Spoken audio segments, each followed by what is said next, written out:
Más que una conferencia magistral y más que la presentación de un determinado resultado de una investigación, lo que pretendo hacer el día de hoy es un poco que poner sobre la mesa una serie de teorías, de ideas, de resultados de investigaciones que a nivel internacional se han realizado en las últimas décadas para motivar la reflexión de cada uno de ustedes. O sea, reflexionar, pensar, analizar qué en realidad, qué necesidades tenemos en el contexto educativo contemporáneo, y no solamente cuando hablo de contemporáneo me refiero a la virtualidad, sino una sociedad contemporánea que está en constante cambio, en constante evolución, y por lo tanto, si cambia y está en constante evolución, también hay nuevas necesidades, hay nuevas demandas sociales, y en el contexto educativo tenemos la posibilidad de satisfacer precisamente las demandas sociales. Por lo tanto, lo primero que debemos hacer antes de hablar de la Flipped Classroom, que tan novedoso resulta fundamentalmente en los últimos años, es importante hacernos los siguientes cuestionamientos. ¿Cuál es el fin de la educación? ¿Cuál es la educación que tenemos? ¿Qué educación es la que queremos? ¿Para qué sociedad la queremos? Si es necesario cambiar o no los métodos tradicionales que hemos venido utilizando durante siglos. Y si es así, ¿cómo vamos a cambiar? Yo creo que el cómo cambiar es el mayor desafío que enfrentamos los docentes en el contexto actual. Ese es el mayor desafío. Si pensamos en el fin de la educación para darle respuesta a esta primera interrogante, y vamos a intentar dar respuesta a estas y a otras a lo largo de la intervención, es importante, hay infinidad de planteamientos de pedagogos, psicólogos, sociólogos, que hablan del fin de la educación. A mí me pareció interesante compartir con ustedes la de este pedagogo suizo, Pestalozzi, cuando dice que el fin último de la educación no es la perfección en las tareas de la escuela, sino la preparación para la vida. O sea, preparar al hombre para la vida es el fin de la educación. No es la adquisición de hábitos de obediencia ni de diligencia que ya estén prescritas, sino es preparar al hombre para la vida. Por lo tanto, si nos quedamos con esta primera idea de que el fin de la educación es preparar al hombre para la vida, ¿qué estamos haciendo cada uno de nosotros en el contexto actual para preparar al hombre para la vida? El futuro es hoy, el futuro es inmediato. No podemos pensar que vamos a preparar al hombre del futuro, lo vamos a preparar mañana, tenemos que hacerlo hoy. O sea, eso es una de las primeras cosas que tenemos que analizar. ¿Qué estamos haciendo y cómo podemos cómo podemos preparar al hombre para la vida? Históricamente, las clases, lo que la mayoría de nosotros, quizás los más jóvenes no, pero nos hemos formado en clases tradicionales, en aulas tradicionales, en ambientes tradicionales y con métodos tradicionales. Métodos que han estado centrados en el docente. El docente es el expositor, es el protagonista de las clases o del proceso de enseñanza-aprendizaje, es quien transmite. Por eso de las clases tradicionales o el modelo tradicional también es conocido como modelo transmisivo. Entonces, el alumno, ¿qué hace el alumno? Recibir la información, memorizar lo que el profesor dice y reproducir lo que éste dice.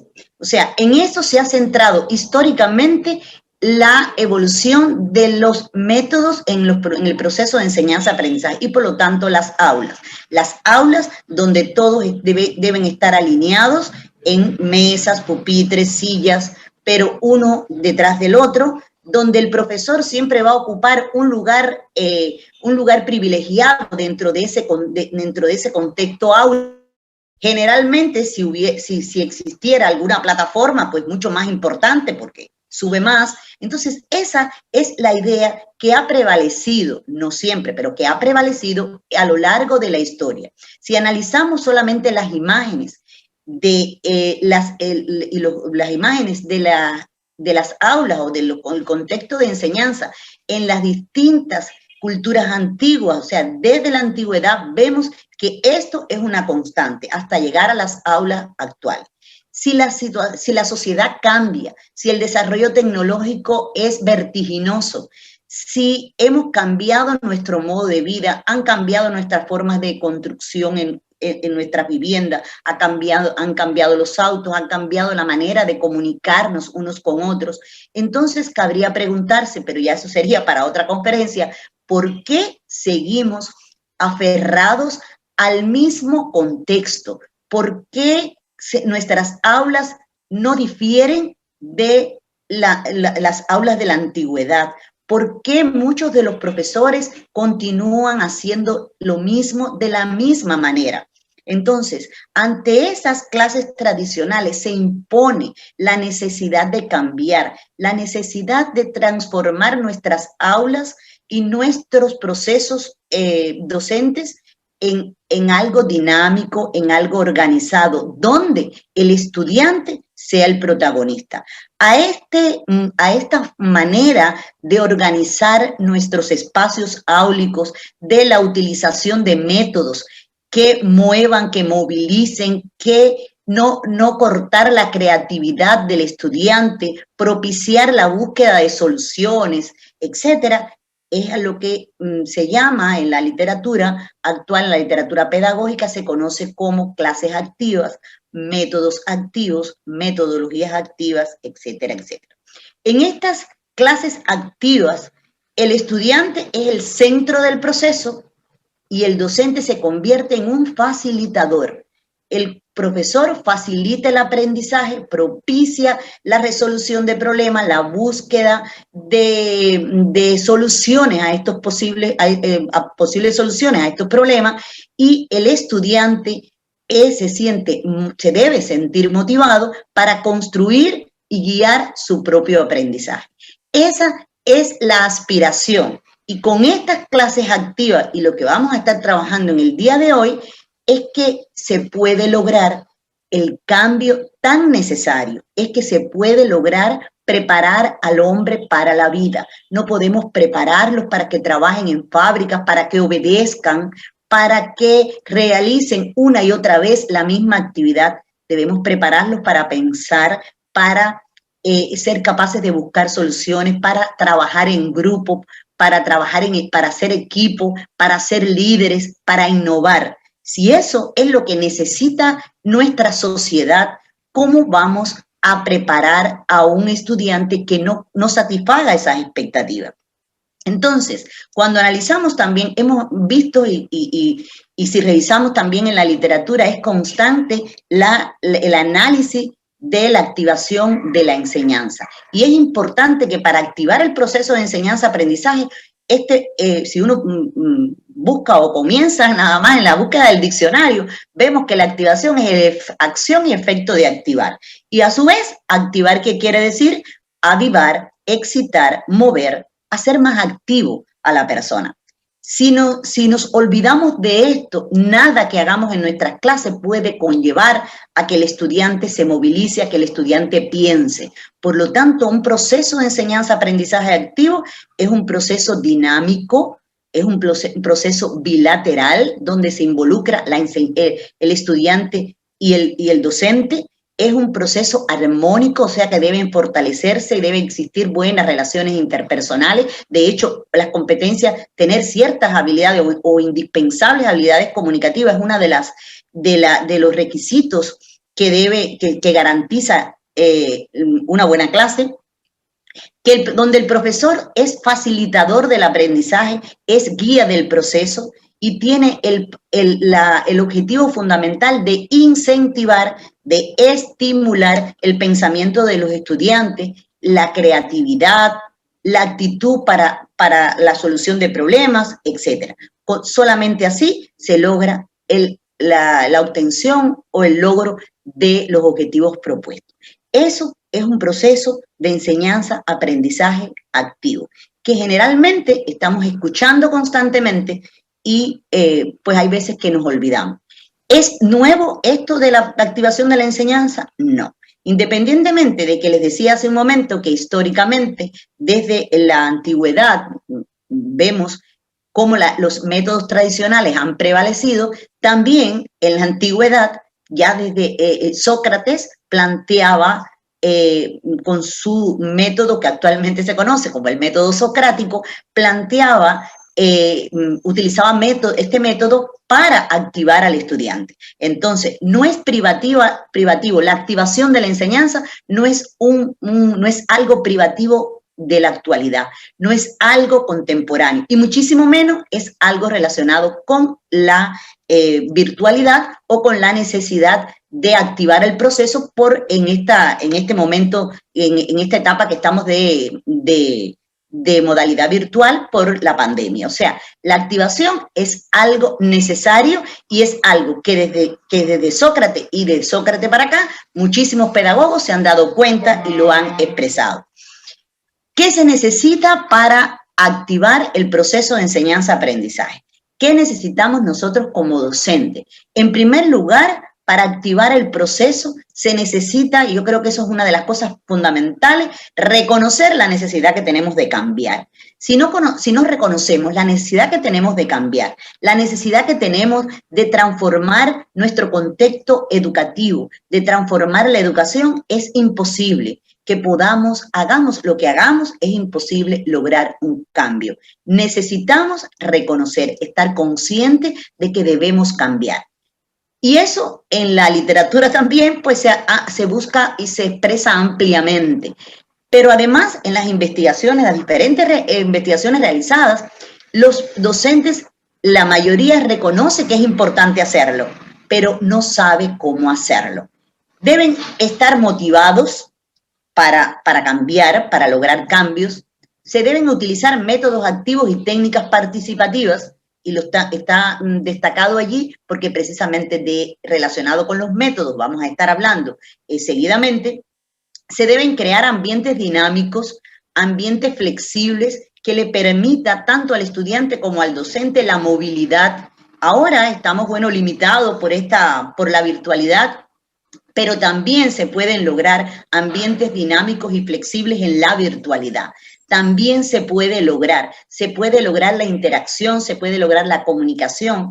Aunque no organicemos el aula adecuadamente, es mucho más importante, y hablando de la virtualidad, es mucho más importante a veces, y yo creo que a todos los que somos docentes y estamos aquí hoy, nos ha pasado que en este momento hemos tenido que aprender mucho, estamos aprendiendo cada día, y muchas veces cometemos el error que para mí es un error, de exigir que tengan la cámara prendida, cuando tal vez sea mucho más importante que el estudiante escuche, que el estudiante escriba en el chat, que el estudiante te cuestione, te haga una pregunta, refute lo que dice un compañero, aunque no estemos viendo en cámara. Entonces, eso es precisamente activar el proceso. Eso es tener una clase activa, donde no se apagan cámaras y micrófonos para hacer otra actividad, sino que se está presente.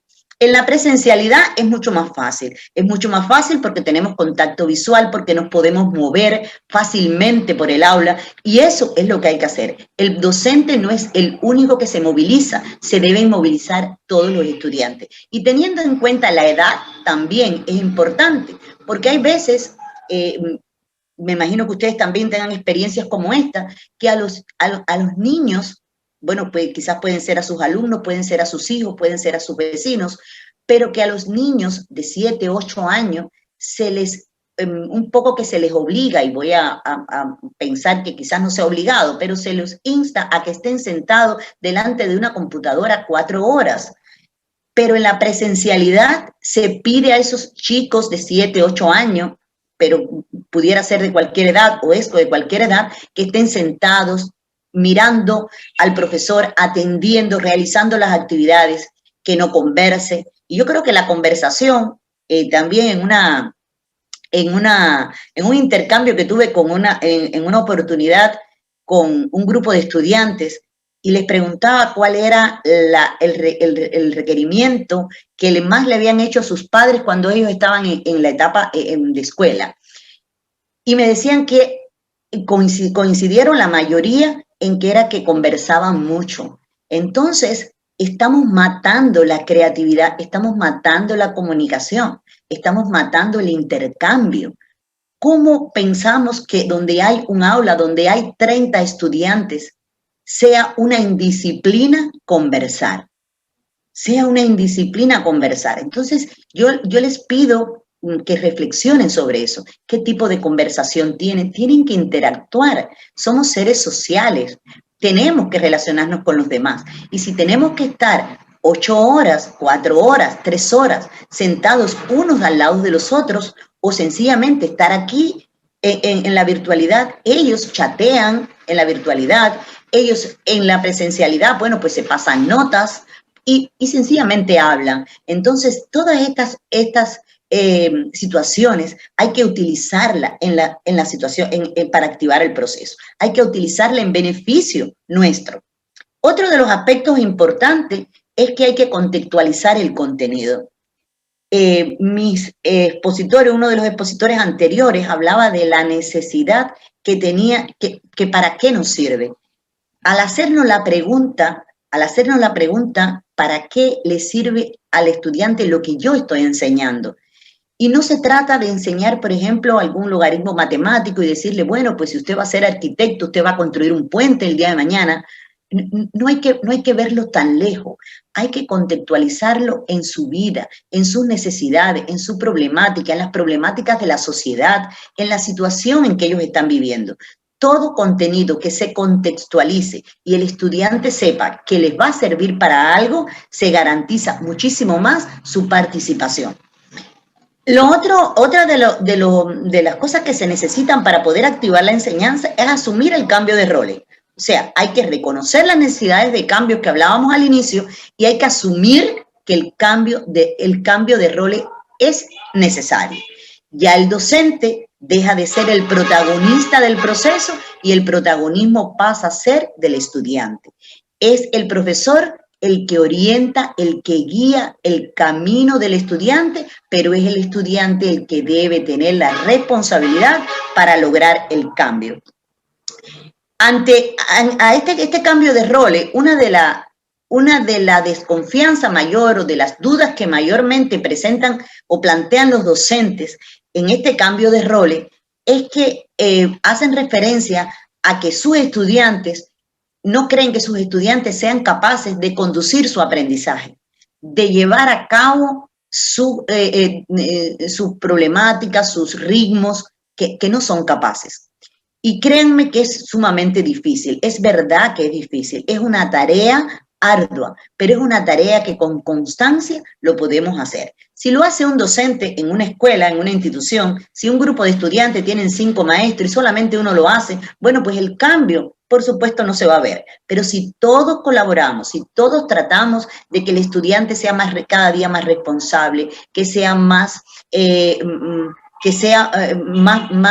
creativo, que sea capaz de resolver situaciones, de relacionarse con mayor efectividad. Si cada uno de nosotros lo hacemos, créanme que se puede lograr.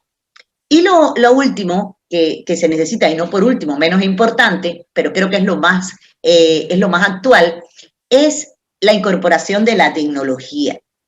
La incorporación de la tecnología en esta modalidad virtual o híbrida en la que la mayoría nos estamos desempeñando es no una necesidad, es elemental.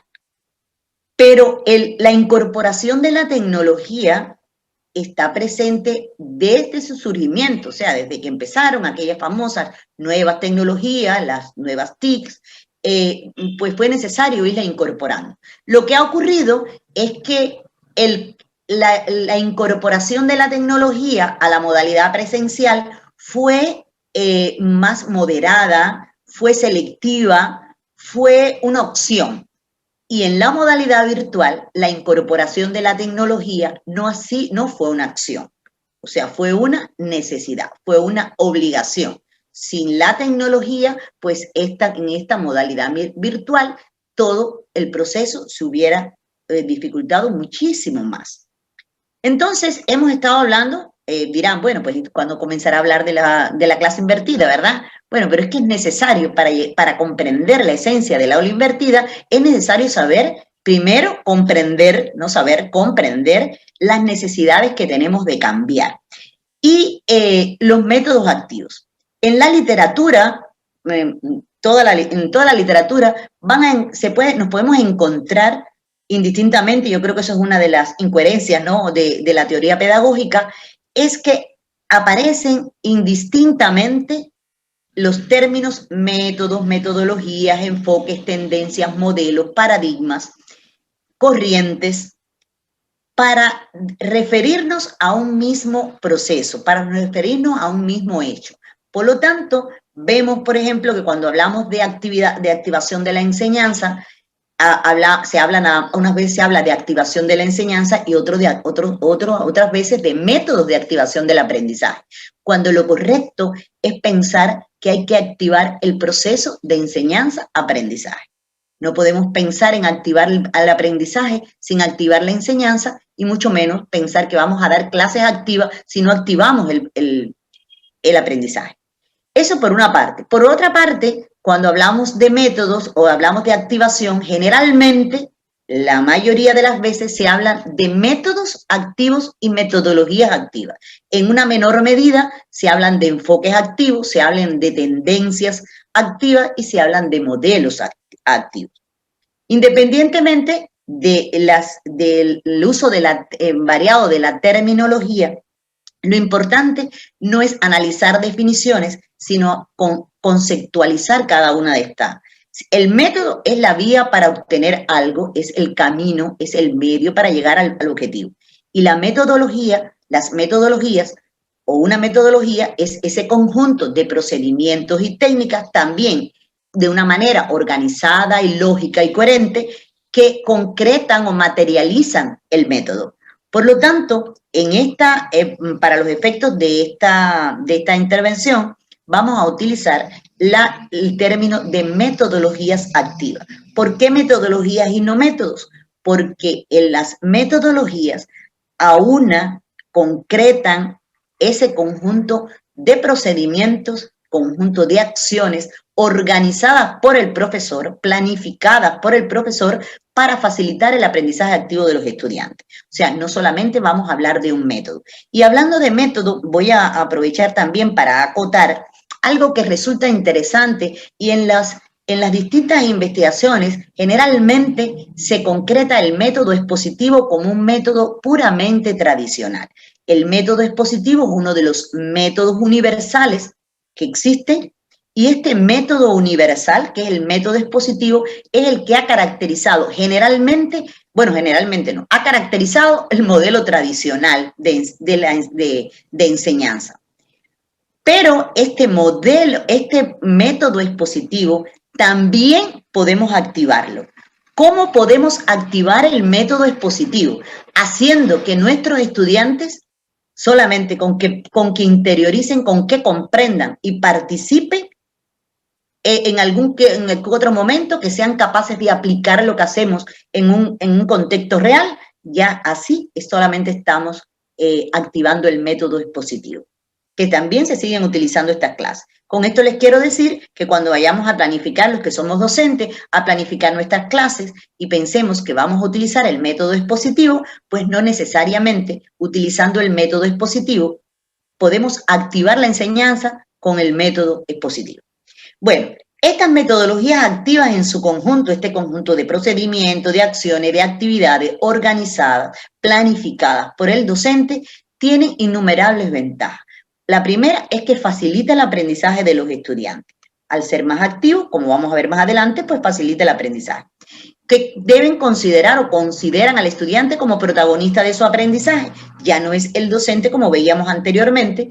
Fomentan la participación de los estudiantes, fomentan la creatividad, conectan a los estudiantes con la vida real, con situaciones de la vida real, que puede ser, por ejemplo, a través de proyectos escolares, puede ser a través del estudio de casos, de la resolución de problemas, etc.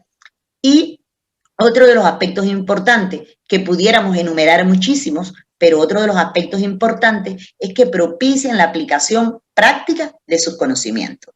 Las metodologías activas no solamente le dan al estudiante las herramientas para la solución de problemas, sino que facilitan también y propician que estos problemas, estas problemáticas también se puedan resolver. Entonces, hasta aquí, bueno, ustedes me habrán dicho, bueno, pues no, la doctora no ha dicho nada interesante, no ha dicho nada nuevo, estamos cansados de leer, más los que somos docentes, de leer sobre los métodos activos, las metodologías activas, todo eso parece muy bonito, pero estas metodologías en realidad se pudieran utilizar, pero bueno, en definitiva, ¿cómo lo voy a hacer?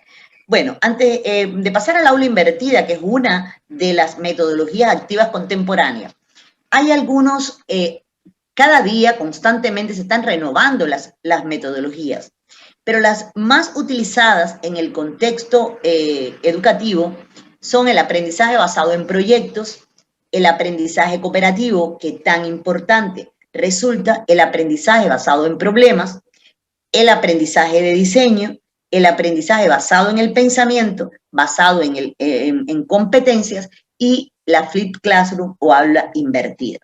Desafortunadamente no tenemos tiempo para hablar de todas estas metodologías y nos vamos a centrar en el aula invertida o flipped classroom. Esto yo les sugiero, hay varios artículos en disposición, videos donde explican cómo activar la enseñanza utilizando estas metodologías, y no solamente en la presencialidad, sino también en la virtualidad. Generalmente la mayoría están en la etapa de escuela, o sea, en los primeros años. Hay muchísimos docentes que han planteado propuestas innovadoras utilizando estas metodologías para la escuela. Yo les sugiero, les propongo que busquen, que aparecen ejemplos muy, muy interesantes. Bueno, aula invertida o flipped classroom. ¿Qué es el aula invertida o la flipped classroom? Bueno, aquí tenemos el aula invertida, se conoce también, bueno, flipped classroom, aula invertida, aula al revés, vuelta a la clase, y así aparecen innumerables, varias definiciones para caracterizar a esta metodología. Esta es una metodología contemporánea, una metodología que tiene sus orígenes de una manera muy, muy interesante, porque los autores se acuña el término, la terminología de flipped classroom en los Estados Unidos en el año 2007, cuando dos profesores, Sam y Berman, dos profesores de química de una universidad, un colegio de Colorado, ellos, ante la imposibilidad de algunos de sus alumnos de llegar al aula por enfermedad, por viajes, etcétera, ellos comenzaron a hacer videos, a hacer trabajos y a dárselo a los estudiantes para que en su casa lo estudiaran. Y así se dieron cuenta que los resultados de los estudiantes, cuando le daban esos materiales, cuando le daban esos videos para que compartieran en sus casas antes de llegar a la escuela, antes de llegar a la clase, habían obtenido mejores resultados. Y allí surgió, o sea, no surge la flipped classroom como una necesidad para ganar tiempo, para que el estudiante construya su aprendizaje, etcétera, etcétera. Surge para resolver una necesidad que se había presentado a estos docentes, y a partir del análisis de los resultados, pues es que entonces se comienza, o sea, se acuña un poco y se comienza a publicar estos resultados, y así surge el aula invertida. Hace un año aproximadamente, en un curso que yo estaba impartiendo de capacitación a docentes, y se hablaba sobre las metodologías. Cuando se hablaba del aula invertida, algunos profesores estaban incrédulos, ¿no? Y pensaban, bueno, esto está bien para la escuela, está bien para los primeros años, pero no para la universidad. Entonces, otros docentes decían, bueno, pero ¿cómo en la carrera de medicina se va a utilizar la metodología, etcétera, etcétera? Bueno, antes de ustedes serán capaces de dar sus propias respuestas cuando avancemos un poco más en la exposición, pero nos dimos a la tarea de buscar evidencias en que los mejores resultados de la aplicación del aula invertida en el mundo. Y en la búsqueda de la bibliografía, en la búsqueda de material y en la búsqueda de información, llegamos a la siguiente conclusión, que no les voy a detallar mucho, pero se resume en lo siguiente. En todos los niveles educativos hay evidencias, hay investigaciones científicamente fundamentadas donde se evidencian las ventajas del aula invertida. Desde la escuela, en los colegios, en los bachilleratos y en las universidades. Y para mi sorpresa en aquel momento, también para darle un poco, intentar dar respuesta a esos docentes de la Facultad de Medicina que no concebían que en una carrera médica que tiene sus características se pudiera trabajar la metodología. También encontré numerosos resultados en investigaciones prestigiosas del mundo donde en la carrera de medicina se ha utilizado con una efectividad tremenda el aula invertida. Por lo tanto, podemos afirmar que actualmente en todos los niveles educativos se trabaja, hay ejemplos y hay constancia de las ventajas del aula invertida, y no solamente en Estados Unidos, que fue donde se originó, y de hecho se han originado casi todos los métodos didácticos, sino también en países latinoamericanos, en toda la comunidad europea, en Asia, y es importante también que hay una investigación en la que se tomaron en cuenta 14 países que se analiza lo que es el contexto educativo, no solamente de la Flipped Classroom, sino se analiza el contexto educativo. Y todas coinciden en que estas metodologías, incluyendo la Flipped Classroom, es una de las vías, una de las opciones actuales para activar el proceso y que el alumno sea un alumno preparado para ser los futuros médicos, los futuros políticos, los futuros maestros de nuestra sociedad. Bueno, entonces, ¿en qué consiste el aula invertida? La metodología del aula invertida, hay infinidad de definiciones de aula invertida. No solamente los primeros autores, sino innumerables autores, pedagogos, sociólogos de todas partes del mundo han definido lo que es el aula invertida. Pero si fuéramos a resumir un poco esta idea y para hacerlo de la manera más comprensible posible, la metodología es una metodología que concibe dar vuelta a la clase tradicional, donde el estudiante puede obtener una información en un tiempo, en el tiempo y en el lugar que él desee y no requiere la presencia física del maestro. Esta situación va a generar una serie de ventajas, incluyendo que el estudiante va a apropiarse del conocimiento a su ritmo cuando él quiera hacerlo y no necesariamente tiene que tener la presencia física del docente. No es lo mismo la presencia física del docente en el mismo tiempo y en el mismo espacio que la presencia o la guía del maestro, que es otra cosa. Dar la vuelta a la clase, invertir el aula, poner el aula al revés, flip classroom, independientemente de cómo se diga, ha generado una serie de dudas como esta que les comentaba hace un momento. Entonces, nos tendríamos que preguntar todo, dar la vuelta a la clase, ¿es una realidad o es una utopía? ¿Lo podemos hacer? ¿Es una realidad o es una utopía? Yo espero que al finalizar mi intervención ustedes puedan responder a esta pregunta. Bueno, ¿cuál es el enfoque del aula invertida? En este enfoque de aula invertida, y aquí fíjense que aquí está hablando de enfoque, yo prefiero hablar de metodología, lo que pasa es que esta diapositiva es importada, pero el aula invertida y darle la vuelta a la clase está estrechamente relacionado con lo que veíamos anteriormente del modelo tradicional. En una clase tradicional, esa clase donde la mayoría de nosotros nos formamos, y digo la mayoría para no ser absoluta porque me preocupa ser muy absoluta, ¿no?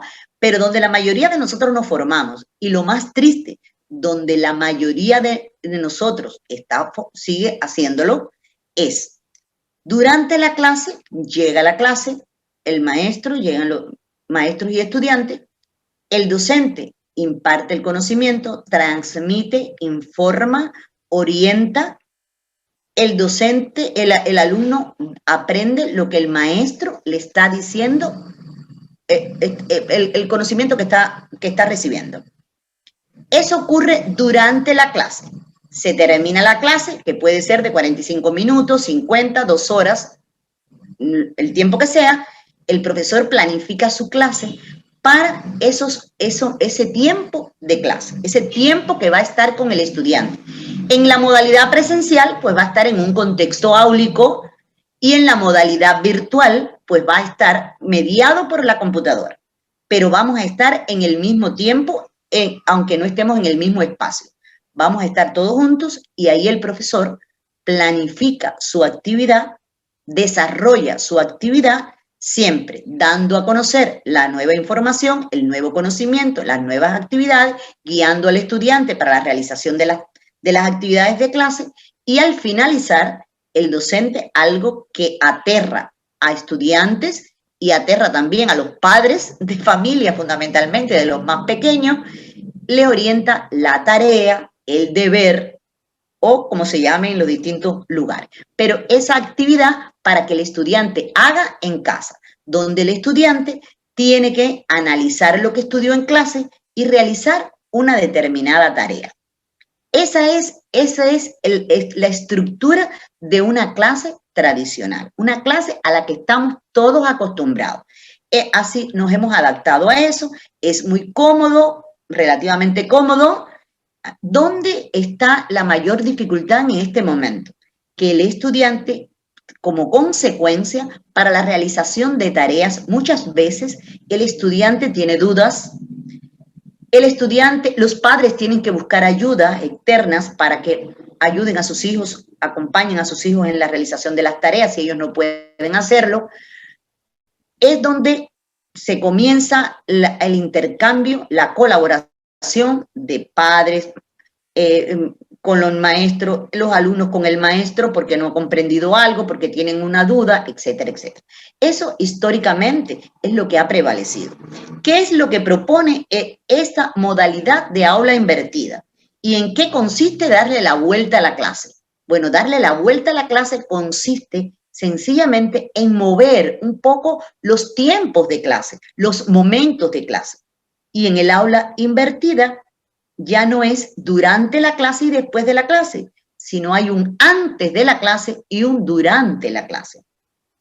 Entonces, para comprender esto un poquito más, si analizamos en esta imagen que están observando, en este momento sería el inicio de la clase. Por ejemplo, tengo una clase a las 8 de la mañana, pues este sería el momento de las 8 de la mañana, tengo de 8 a 10 y aquí terminaría a las 10. Si vamos a pensar en este segundo enfoque, pues antes de la clase el alumno va a adquirir conocimiento con esos materiales que le vamos a entregar, y cuando él llega aquí a las 8 de la mañana y llega a su clase, ya él sabe qué es lo que se va a analizar en clase. Esto tiene una serie, entre la desconfianza, entre las dudas que plantean los docentes, y que me imagino que muchos de ustedes estén planteando, es, bueno, pero si ya el estudiante aprendió, ya el estudiante hizo, y ya el estudiante, pensando que el estudiante lo haya hecho, entonces, ¿qué va a hacer el docente en clase? Y otra de las preguntas, y también que motivan o que un poco que limitan la posibilidad o el deseo de cambiar, es que muchos docentes no estamos seguros que esos estudiantes, que todos nuestros estudiantes hayan estudiado, hayan leído el material, hayan revisado los recursos para llegar a clase con la idea mínima de lo que se va a trabajar. Entonces, eso es un riesgo que hay que ir mejorando.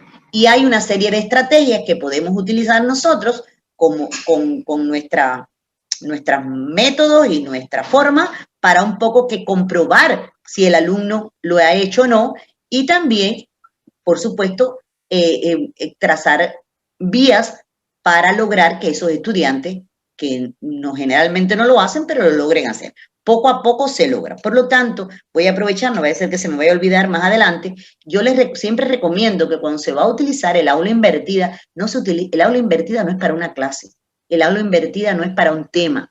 el aula invertida, cuando se asume el aula invertida como la metodología que debe prevalecer en toda mi asignatura, en todo mi curso, debe prevalecer y desde un inicio se debe dar a conocer en qué consiste la metodología y cómo vamos a trabajar. Y créanme que los resultados en las primeras, quizás primeras clases, en las primeras semanas, cuesta mucho más trabajo que el alumno se empodere de esto, pero cuando lo logra, pues créanme que es fabuloso.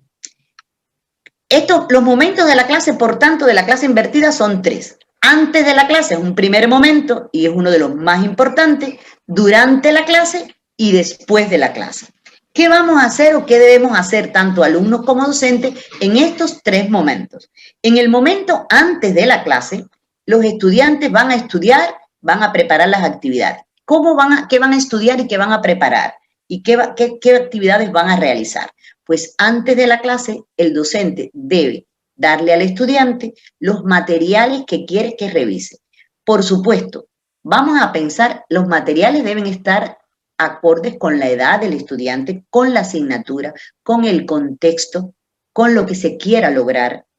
No vamos a pensar que en una primera clase, después de que vamos a implementar el aula invertida, vamos a darle a un estudiante, aunque sea de la universidad, vamos a darle, por ejemplo, un artículo científico para que él analice el artículo y venga y diga. O sea, hay que empezar poco a poco, pero además, la generación que tenemos en nuestras aulas, nuestros alumnos, son de una generación de la era digital, son nativos digitales. Entonces, ellos han evolucionado y se han desarrollado ¿cómo? La mayoría de las cosas que aprenden, la aprenden visualmente, son muy, muy visuales. Muchos no han, tristemente, muchos no han leído un libro. Hay que incentivar eso también. A mí me parece que motivar la lectura es una de las tareas más difíciles que tenemos los docentes actuales, pero bueno, son visuales. Entonces, si son visuales, se utilizan las redes sociales, se utilizan ahora el TikTok, se utilizan el YouTube, si lo que ven son canales de YouTube, eso hay que aprovechar. Entonces, generalmente, yo siempre recomiendo que estos materiales que se comparta al estudiante deben prevalecer lo visual, ir poco a poco, introducir videos cortos, no vayan a pensar, por ejemplo, que se les puede dar un material muy largo de primer momento, pero ya después se pueden ir incorporando películas, documentales, se les puede ir incorporando, bueno, pues primero no les doy un capítulo de un libro, les doy quizás un resumen, les doy una monografía de alguien, y poco a poco ir introduciendo los materiales. Esos materiales que yo necesito como docente, que el estudiante estudie en su casa, les va a facilitar que en su casa, en su ritmo y con sus posibilidades, hay quien va a ver, por ejemplo, un video una sola vez, hay quien lo va a ver 3 veces porque no lo comprendió, hay quien va a leer y le gusta, por ejemplo,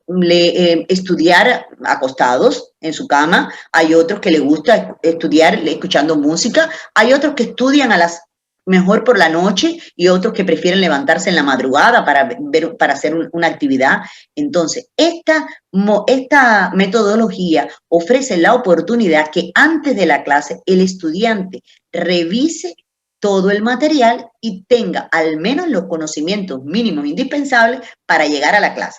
Créanme, cuando yo trabajo esto con mis estudiantes, les digo, ojalá yo hubiera tenido, y yo pienso que ustedes también, hubiéramos tenido la posibilidad de que los profesores nos dijeran desde antes qué es lo que iba a trabajar en la clase. Porque créanme, yo al menos me hubiera quitado muchísimos sustos de encima.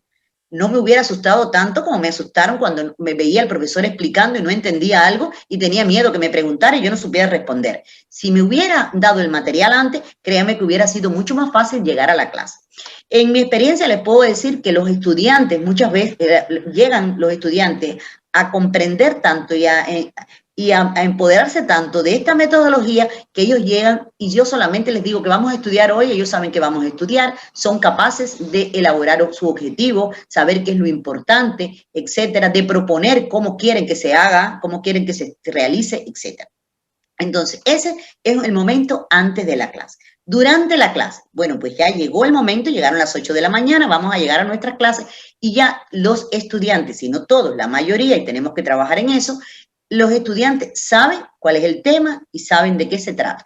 ¿Qué es lo que vamos a hacer durante la clase? Bueno, lo primero que se debe hacer durante la clase es aclarar las dudas que se tengan después de la revisión del material. Ese estudio independiente, que no quiere decir que sea aprendizaje autónomo, esto hay que tenerlo bien claro, pero ese estudio independiente, guiado por el docente, podemos elaborar un cuestionario, podemos decirle, reflexionen sobre tal aspecto, revisen este material y fíjense la correspondencia que hay entre esto y esto. O sea, darle una guía, no es darle el material o darle el video para que lo vea. Ese estudio, ese análisis individual que hicieron, en la clase van a venir primero a aclarar las dudas.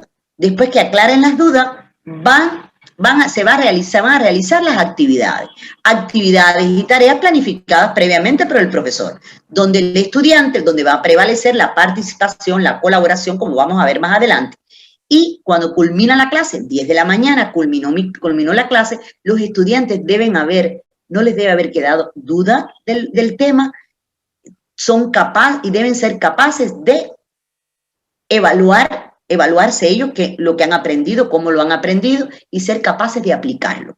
Ellos son capaces de aplicarlo en nuevos contextos, nuevas situaciones. Por lo tanto, cuando ese estudiante, sea de la edad que tenga, llega a su casa, no hay necesidad, no hay dudas de cómo realizar un ejercicio, ni qué es lo que voy a hacer, ni ahora esto no lo entendí, no entendí lo que dijo el profesor, voy a llamar a otro para que me explique. Ya eso no existe. Por lo tanto, esa me parece a mí que es una de las ventajas fundamentales. Si fuéramos a resumir lo del aula invertida, el alumno estudia los temas a su propio ritmo, como les decía, antes de la clase.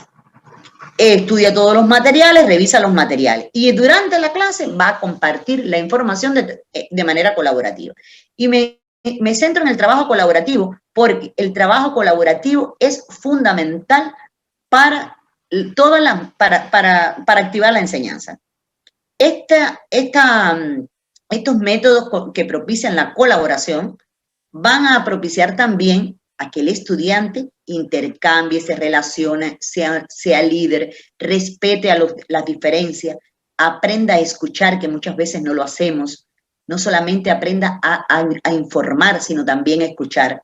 Y este trabajo colaborativo es precisamente uno de los fundamentos del hombre que necesitamos actualmente.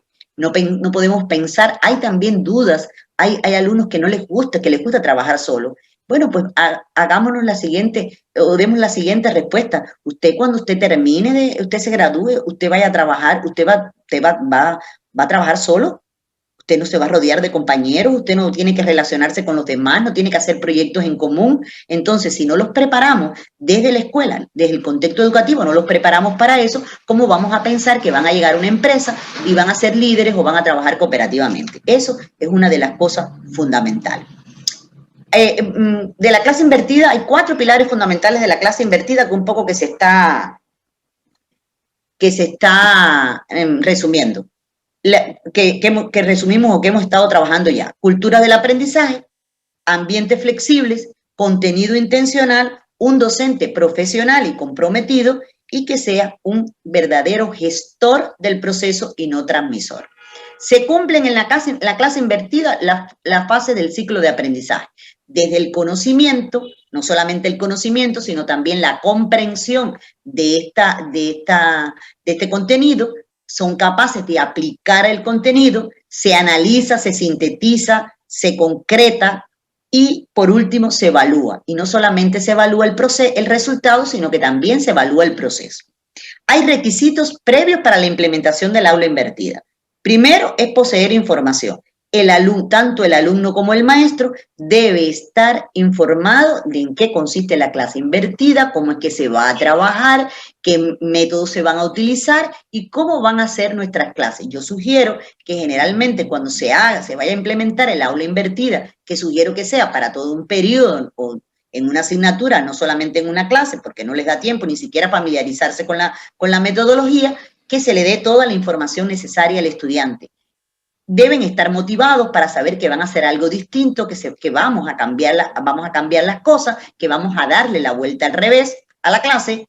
Deben contar con instalaciones adecuadas y equipo especializado. Y no me refiero en esto a que se debe contar en el caso de la virtualidad con un laboratorio de computación y todo, sino contar con instalaciones adecuadas donde el estudiante se pueda movilizar, donde pueda estudiar debajo de un árbol, donde pueda ir a una isla o un parque a revisar un material, etc. Y en la virtualidad, por supuesto, que se cuente con los recursos tecnológicos mínimos. Debe poseer un cierto grado de habilidades comunicativas, precisamente para que facilite esto, y debe también reconocer cuáles son las ventajas y las desventajas del aula invertida. Si usted no conoce con qué se va a enfrentar, pues no podemos solucionar los problemas. Bueno, en esta imagen un poco infantil, ¿no? Pero en esta imagen un poco que se resume cuál es el papel del estudiante en el aula invertida. Si analizamos la primera imagen, en esa primera imagen aparecen una serie de carros en una pista y una meta. Bueno, pues en un modelo tradicional, nuestros estudiantes son esos autos que están allí. Esos autos donde todos trabajan de manera alineada, todos tienen que ir por su carril o por su senda para en una carrera competitiva para llegar y lograr la meta. Ese es el rol del estudiante, un poco que en un flash en la enseñanza tradicional. Sin embargo, en las metodologías activas y fundamentalmente en la metodología activas de manera general, pero en la Flipped Classroom también, el estudiante tiene la posibilidad de conducir su auto y que su auto sería su aprendizaje, y tiene el docente le da vías para llegar a la meta, vías para obtener el objetivo. El estudiante ¿qué tiene que garantizar el docente? Bueno, pues tiene que garantizar que tenga las buenas carreteras, que tenga varias paradas, que tenga donde poner gasolina, que tenga donde comer, etc. Y el estudiante es el que decide cuál es el camino que llega, cuántas veces paradas tengo que hacer, si tengo que retroceder o tengo que continuar, etcétera, etcétera. Para implementar el aula invertida, ¿cuáles son los pasos para implementar el aula invertida? Los pasos fundamentales para implementar el aula invertida, y no necesariamente yo asumí esto y un poco que lo reestructuré, pero existen varias modificaciones o varios planteamientos, pero en la esencia el orden lógico es el mismo. Primero, hay que seleccionar y elaborar el material. Es una tarea del docente y yo creo que esa es es el mayor trabajo que vamos a tener como docentes, es la selección y la elaboración del material. Ese es el mayor tiempo que tenemos para seleccionar o elaborar el material.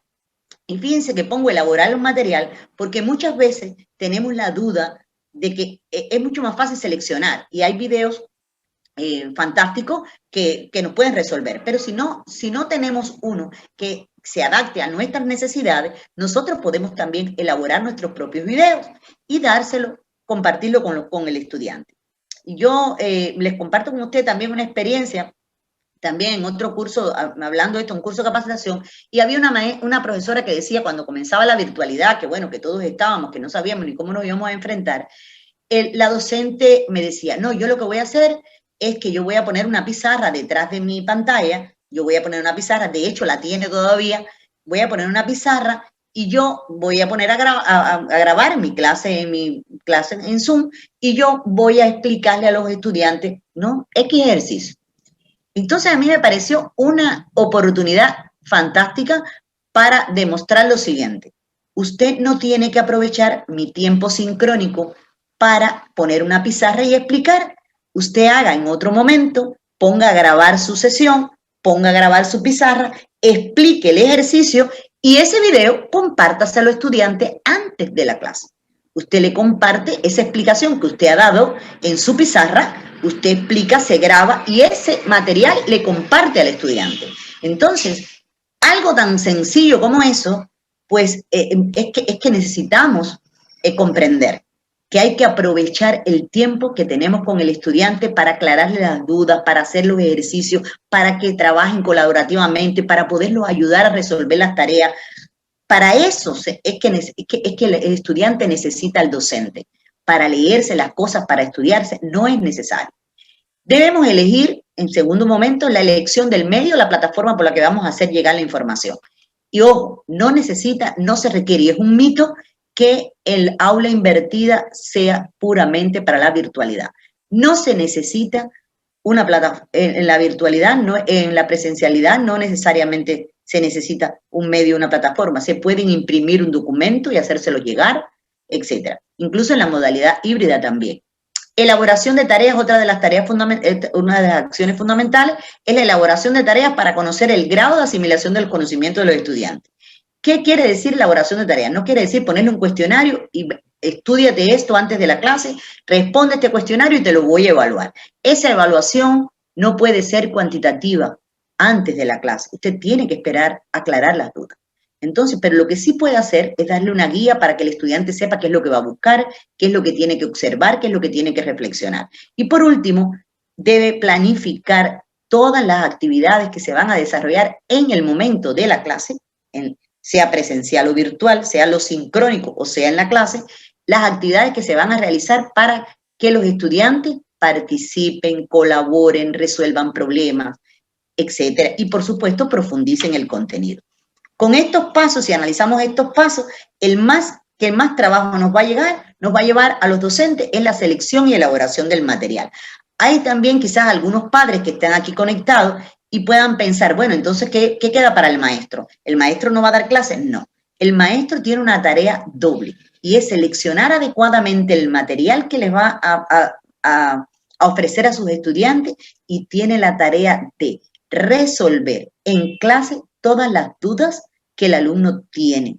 Tiene la tarea inmensa que tiene que aprovechar la clase para desarrollar valores en los estudiantes, la responsabilidad, para desarrollar habilidades comunicativas, para desarrollar o formar, contribuir a la formación de líderes, para que se respeten las diferencias. Entonces, tiene una tarea fundamental, además de la aclaración de dudas y la profundización del contenido.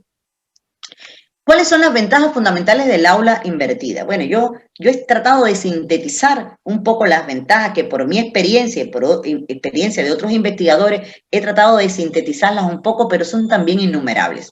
Primero, aumenta la motivación de los estudiantes para realizar las tareas. ¿Por qué? Por una sencilla razón, que les comentaba antes. Cuando el alumno llega al aula y sabe de lo que se está hablando, es como cuando usted va a ver una película. Si usted va a ver una película y se quedó dormido, cuando sale, sus amigos están hablando de la película y usted no sabe qué pasó, porque usted no la ha visto. Bueno, pues lo mismo ocurre. Cuando el alumno ya ha visto ese material, viene y puede participar, puede hablar, incluso los más temerosos no tienen miedo a equivocarse porque saben lo que han visto. Fortalece también la interacción y el aprendizaje colaborativo, ya les hablaba de eso hace un momento, incrementa los espacios de reflexión y debate.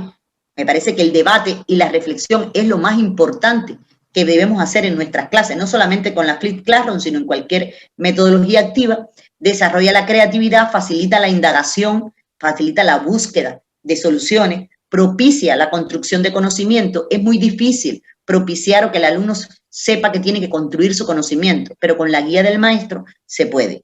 Y además, algo muy importante es que involucra a las familias en el aprendizaje. Muchas veces la familia considera que, bueno, porque si el alumno tiene que estudiar antes, pues entonces va a ir a darle la clase al maestro. Una exposición de un alumno no es darle la clase al maestro, crean.